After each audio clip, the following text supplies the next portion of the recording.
দর্শক বন্ধুরা, welcome back to my YouTube channel. বন্ধুরা, আমার ইউটিউব চ্যানেলে আপনাদের সকলকে স্বাগত জানাই। তো চলুন বিভিন্ন স্বনামধন্য পত্র পত্রিকায় প্রকাশিত কয়েকটি বিশেষ খবর দেখে নেওয়া যাক। দি নিউ ইন্ডিয়া এক্সপ্রেসে প্রকাশিত বিশেষ খবরটি হল, সুপ্রিম কোর্ট 700 ত্রিপুরা শিক্ষককে অবকাশ মঞ্জুর করেছে। বরখাস্ত আদেশের হাইকোর্ট পর্যালোচনার নির্দেশ দিয়েছে। শীর্ষ আদালত এমন এক সময়ে আশার আলো দেখিয়েছেন যখন ত্রিপুরা হাইকোর্ট ধারাবাহিকভাবে একই ধরনের আবেদন খারিজ করে দিচ্ছে, প্রায়ই খরচ ছাপিয়ে দিচ্ছে। ত্রিপুরার 700 জন স্নাতক শিক্ষকের আংশিক প্রত্যাহারে সুপ্রিম কোর্ট তাদের পদত্যাগের আদেশের বিরুদ্ধে তাদের চ্যালেঞ্জের জবাবে হাইকোর্ট থেকে ত্রাণ চাওয়ার স্বাধীনতা মঞ্জুর করেছেন। এই সিদ্ধান্তটি এমন এক সময়ে আশার আলো দেখিয়েছে যখন ত্রিপুরা হাইকোর্ট ধারাবাহিকভাবে একই ধরনের পিটিশন খারিজ করে দিচ্ছে, প্রায়ই খরচ চাপিয়ে দিচ্ছে। বিচারপতি বেলা এম ত্রিবেদীর নেতৃত্বে সুপ্রিম কোর্টের বেঞ্চ 2 আগস্ট 2024 এই আদেশ জারি করেছিল। এই শিক্ষকদের আদেশের অবসানের বৈধতা এবং সাংবিধানিকতার বিরুদ্ধে প্রতিদ্বন্দ্বিতাকারী একটি আবেদনের প্রেক্ষিতে যা রাজ্য সরকার 2017 এবং 2020 সালে প্রয়োগ করেছিল।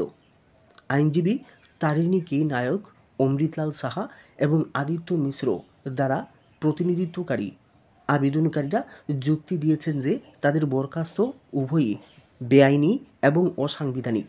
তাদের দাবি যে হাইকোর্টের 2014 সালের রায় যা রাষ্ট্রের কর্মসংস্থান নীতিকে বাতিল করেছে। আবেদনকারীরা এই শিক্ষকদের পরিবারের মুখোমুখি হওয়া ভয়াবহ পরিস্থিতির কথা তুলে ধরেছেন, যাদের অনেকেই দৈনন্দিন খরচ এবং অন্যান্য অসুবিধার সাথে লড়াই করছেন। ত্রিপুরার স্কুলগুলিতে শিক্ষকের ঘাটতিও লক্ষ্য করা গিয়েছে, যা শিক্ষার্থীদের শিক্ষার উপরে প্রভাব নিয়ে উদ্বেগ বাড়িয়েছে। প্রিন্সিপাল হিসাব রক্ষক জেনারেল অতিরিক্ত ত্রিপুরা অভিযুক্ত জালিয়াতির তদন্ত করছেন বলে জানা গিয়েছে। আবেদনকারী এবং তাদের আইনজীবীরা আশাবাদী যে হাইকোর্ট এই সমস্যাগুলির সমাধান করবে এবং একটি ন্যায় সমাধান দেবে। তারা গুরুতর কষ্টের কথা জানিয়েছেন। মৌলিক ভরণ পোষণের অভাবে 170-এরও বেশি শিক্ষক মারা গিয়েছেন এবং আরও অনেকে দুঃখজনকভাবে আত্মহত্যা করেছেন।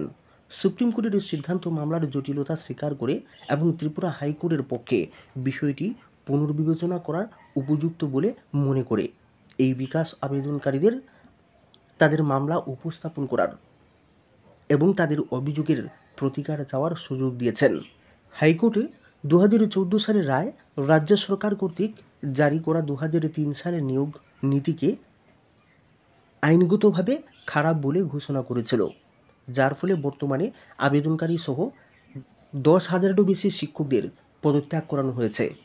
নায়ক যুক্তি দিয়েছিলেন যে নীতিটি তাদের নিয়োগের ক্ষেত্রে প্রযোজ্য নয়, যা নিয়োগের নিয়মের কঠোরভাবে অনুসরণ করা হয়েছিল। প্রধান আবেদনকারী সুভাষ সিনহা এবং মাসেদ মিয়া নীতির প্রযোজ্যতা নিয়ে প্রশ্ন তুলেছেন এবং দ্রুত তাদের নিয়োগ পুনরুদ্ধারের জন্য সুপ্রিম কোর্টকে অনুরোধ করেছেন। তারা আরও দাবি করেছেন যে রাজ্য সরকার দ্বারা একটি বিশাল কেলেঙ্কারি করা হচ্ছে। পদত্যাগ করা শিক্ষকদের চাকরি এবং বেতন কোডগুলি এখনও সক্রিয় রয়েছে, যার ফলে রাষ্ট্রীয় তহবিলের সম্ভাব্য অপব্যয় হচ্ছে। ত্রিপুরা দর্পণ সম্পাদকীয় ঘুরে দাঁড়ানোর বার্তা। পঞ্চায়েত নির্বাচনে দিনক্ষণ যতই এগিয়ে আসছে, বিভিন্ন রাজনৈতিক দলের মধ্যে সংঘর্ষ যেন বেড়েই চলেছে। এতদিন যাবৎ শুধু শোনা যেত যে বিরোধী রাজনৈতিক দলের নেতাকর্মীরা শুধু আক্রান্ত হচ্ছেন, কিন্তু ইদানিং যেন রাজ্য রাজনীতির গতি প্রকৃতি ধীরে ধীরে অন্য মোড় নিতে চলেছে। এই রাজ্যে বিজেপি তীব্রামতা জোট সরকার শাসন চালাচ্ছেন, সঙ্গে পুরনো জোট সঙ্গীরাও রয়েছেন, কিন্তু তীব্রামতা দলের নিচুতলার কর্মীরা যেন এই জোটকে মন থেকে মেনে নিতে পারছেন না। কয়েকদিন আগে দেখা গিয়েছে খোয়াই এতে কিছু কিছু জায়গায় তীব্রামতা, সিপিআইএম এবং কংগ্রেসের কর্মীরা একসঙ্গে নির্বাচনী প্রচারে নেমেছেন। উপরে জোট, কিন্তু নিচুতলার কর্মী সমর্থকদের এই জোটকে পছন্দ নয়। অনেক জায়গায় তাই তীব্রামতা বিজেপির বিরুদ্ধে প্রার্থী দিয়ে প্রচারে নেমেছেন। খোয়াই এবং ঊনকোটি জেলায় কিছু কিছু ঘটনা বিজেপির সঙ্গে তীব্রামতা দলের লড়াই রাজনৈতিক সংঘর্ষের রূপ নিয়েছে। কিছুদিন আগে ঊনকোটি জেলা সদরে এক তীব্রামতার সমর্থক ঠিকাদারের উপরে এবং তার নিয়োজিত শ্রমিকদের উপরে হামলা হয়েছে। অভিযোগ ছিল শাসক দলের কিছু সমর্থকের বিরুদ্ধে। বর্তমানে খোয়াইয়ে শাসক দল বিজেপির অভিযোগ তাদের উপরে আক্রমণ সংগঠিত করেছে তীব্রামতা। শুধু তাই নয়, মতার সাথে যুক্ত আছে সিপিআইএম এবং কংগ্রেসও। সিপিআইএম দলের পক্ষ থেকে বলা হয়েছে এইসব হামলা হুজ্জুতির সাথে তাদের দলের কোনো সম্পর্ক নেই। প্রশ্ন হচ্ছে, বিজেপি দলের সাথে এইরকম বহু স্থানে তীব্রামথা নেতাকর্মীদের কোনো আলোচনাই হয়নি পঞ্চায়েত নির্বাচন নিয়ে মনোনয়নপত্র জমা দেওয়ার আগে। তাই তীব্রামথা আলাদা করে প্রার্থী দিয়েছে বহু এলাকায়। তীব্রামথার পক্ষ থেকে নির্বাচনী প্রচারে শুধুমাত্র বিজেপিকে টার্গেট করেই প্রচারও চালাচ্ছে তাদের পরাস্ত করার জন্য।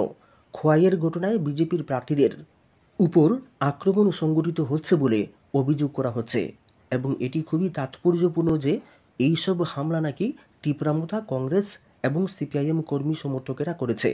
তীব্রামথার সাথে রাজ্যের ত্রিস্তর পঞ্চায়েত নিয়ে কোনো জোট হয়নি কংগ্রেস কিংবা সিপিআইএম দলের। তার নিচু দলের কর্মী সমর্থকেরা হয়তো অঘোষিতভাবেই শাসক দলের বিরুদ্ধে ঐক্যবদ্ধ হচ্ছেন। বিজেপির পক্ষ থেকে যেহেতু অভিযোগ করা হয়েছে যে তীব্রামথা, সিপিআইএম এবং কংগ্রেসের পক্ষ থেকে বিজেপি প্রার্থীর উপরে হামলা হচ্ছে, তাহলে বিষয়টি কিন্তু খুবই গুরুত্বপূর্ণ।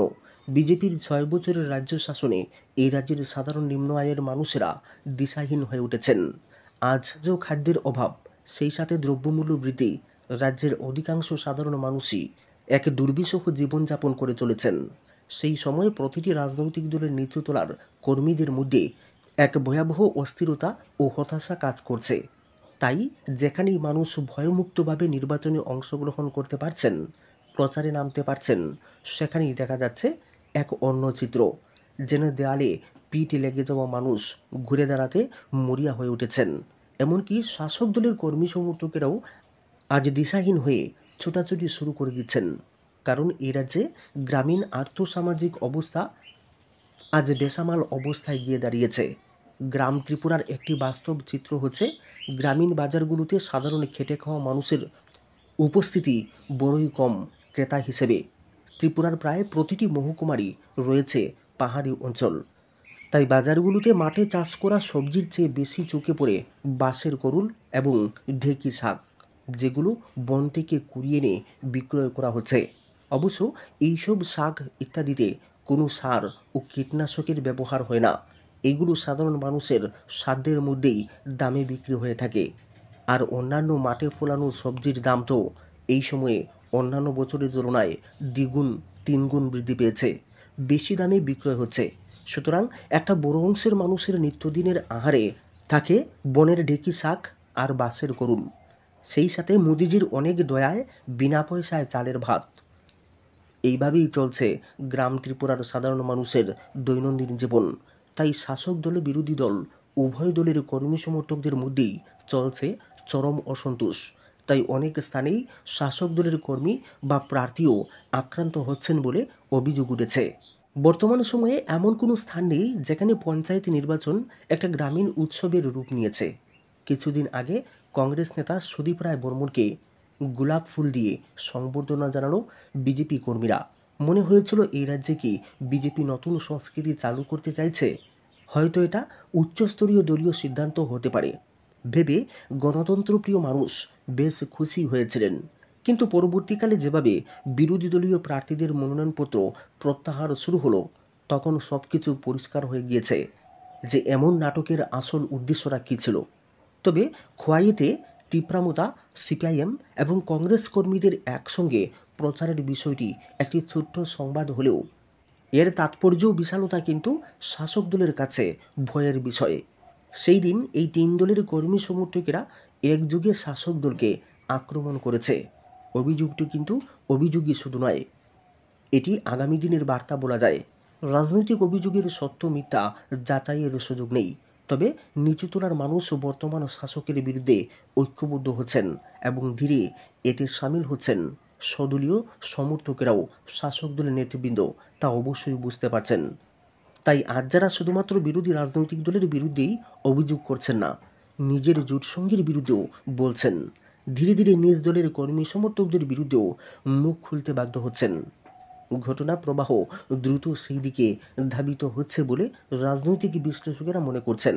সুপ্রিম কোর্টে বড় ধাক্কা দিল্লি সরকারের কোনো পরামর্শ না নিয়েই দিল্লির লেফটেন্যান্ট গভর্নর পুর নিগমের সদস্য মনোনীত করতে পারবেন। সোমবার এমনই রায় দিল সুপ্রিম কোর্ট উল্লেখ করেছে, দিল্লি পুর নিগমের আইন অনুযায়ী লেফটেন্যান্ট গভর্নর